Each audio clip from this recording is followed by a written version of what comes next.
دیکھیے نا، اگر میں آپ کو یہ کہہ دوں کہ کاشف صاحب آپ کالی قمیص میں اچھے نہیں لگتے، تو یہ میں آپ کی زندگی میں مداخلت کر رہا ہوں یا آپ کو ایک رائے دے رہا ہوں بھائی؟ تو جو دنیا میں سارے سفیروں کا انٹریکشن ذاتی تعلق میں اور ڈپلومیسی میں فرق ہے نا قانی صاحب. ڈپلومیسی بھی ذاتی تعلقات کی ایک میگنیفائڈ فارم ہوتی ہے، یاد رکھیں آپ. دوسرا مداخلت ختم کرانی ہے تو امریکہ کی جو آپ کی جو ایڈ ڈپینڈنس ہے وہ ختم کیجیے. وہ ہم ابھی تک کرنے کو تیار نہیں ہیں. جو میں نے کہا اربوں ڈالر کی امداد، پھر اربوں ڈالر کی امداد کے علاوہ آپ کو پتا ہے کہ پاکستان کا سب سے بڑا ٹریڈنگ پارٹنر امریکہ ہے. پاکستان میں سب سے ٹریڈنگ بڑا پارٹنر یورپین یونین ہے. انڈیویجول ملک تو سب سے بڑا امریکہ ہے نا، یورپین یونین تو کئی ملک ہو گئے نا اکٹھے. سب سے بڑا سورس آف انویسٹمنٹ پاکستان میں ابھی تک امریکہ ہے. The U S is the single largest investing nation in Pakistan. Technology transfer کے لیے آپ کو جن ٹیکنالوجیز کی ضرورت ہے وہ ساری کی ساری امریکہ سے آپ کو چاہیے ہوں گی. پاکستان کی ملٹری ٹیکنالوجی جو مین ایشوز ہیں علاوہ نیوکلیر ٹیکنالوجی کو، ان کی سورس امریکہ ہے. حتیٰ کہ نیوکلیر پروگرام میں بھی ہم نے بہت ساری چیزیں امریکہ سے لی ہوئی ہیں، چاہے وہ کھل کے لی ہوں چاہے بغیر کھلے لی ہوں. لیکن پوائنٹ یہ ہے، اس لیے اس کے اندر ذرا اپنا نرم رکھیں اور مداخلت پش بیک کریں. اگر وہ کوئی آپ کو، مثلا میں جب آپ کو کہوں کہ کالی قمیص آپ نے کیوں پہنی ہے، آپ لال پہنا کریں، تو آپ مجھے پلٹ کے کہہ سکتے ہیں یار قانی صاحب قمیص پہننا میرا معاملہ ہے، مگر نرمی کے ساتھ. ہر چیز کو پٹی بنا کے شور مچانے کی ضرورت نہیں ہے. میرا مشورہ یہ ہے کہ اس کو ڈیلیکیٹلی ہینڈل کیا جائے گا. اور ہمیں یہ لگتا ہے کہ جب تک شور نہیں مچائیں گے ہماری حکومت کو سمجھ نہیں آتی. آپ نے ابھی یہ کہا کہ نیگرو پونٹے نے اپنا دورہ کینسل کیا، اور اب آپ نے چلے مذاق میں کہا کہ وہ شاید کچھ عرصے پاکستان آئے. یہ اس شور کا نتیجہ ہے جو پاکستان میں مچایا گیا. نہیں کیا بھائی، دوسرا دورہ تو ان کا پلانڈ ہی نہیں تھا.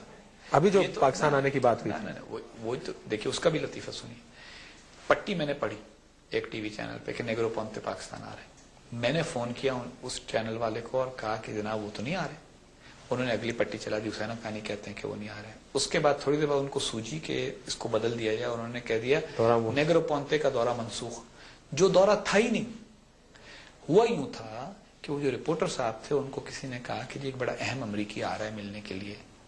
انہوں نے سمجھا کہ کیونکہ اہم امریکی ان کو صرف نیگرو پونتے کا نام پتا تھا، انہوں نے نیگرو پونتے کا نام چلا. وہ اصل میں آ رہے تھے سینیٹر کارل لیون جو کہ آرمڈ سروسز کمیٹی کے سینٹ کے سربراہ ہیں.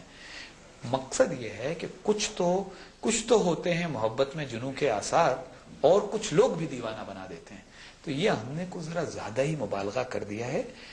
امریکہ کی مداخلت ہمیں نہیں چاہیے، لیکن امریکہ سے دوستی ہمیں رکھنی ہے. اور امریکنوں کا اپنا ایک انداز ہوتا ہے ہر چیز کرنے کا، ہلکے ہلکے دھیمے دھیمے کچھ دوستی سے کچھ چل کے آرام سے معاملات کو ڈیل کریں. ڈیپینڈنس کو کم کریں. ہر بات کو ماننا بھی منع کر دیں، لیکن ہر بات کہنے کے اوپر ریئیکٹ بھی کرنا بند کر دیں.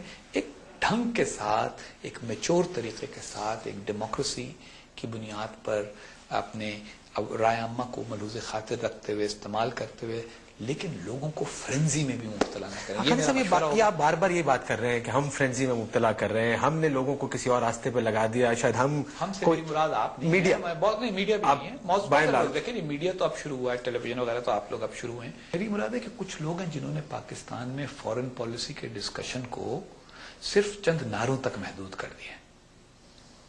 رائے ان کی، اگر وہ یہ سب دیکھیں، اگر کوئی یہ لکھتا ہے اور کہتا ہے کہ جی پاکستان اور امریکہ کے مفادات ایک نہیں ہیں، پاکستان کو امریکہ کے ساتھ تعلقات ختم کر لینے چاہیے، اور پھر دلائل دیتا ہے، دلیل نمبر 1، دلیل نمبر 2، یہ 3 ہیں، وہ بات ٹھیک ہے.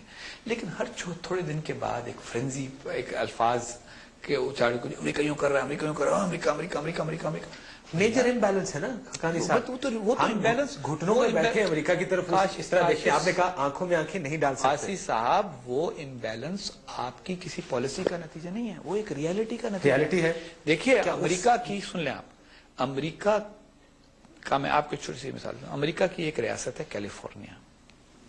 کیلیفورنیا کی جو جی ڈی پی ہے، قومی پیداوار، سنیں نا، کیلیفورنیا کی جو قومی پیداوار ہے وہ 57 مسلمان ممالک، جو دنیا میں 57 مسلمان ممالک ہیں جن میں آپ سعودی عرب بھی شامل ہیں جو دولت مند ملک ہیں. ہم تو نسبتاً غریب ہیں نا، ہم تو سارے مسلمان ممالک اکٹھے کر دیے جائیں تو ان کی جی ڈی پی سے کیلیفورنیا کی جی ڈی پی زیادہ ہے.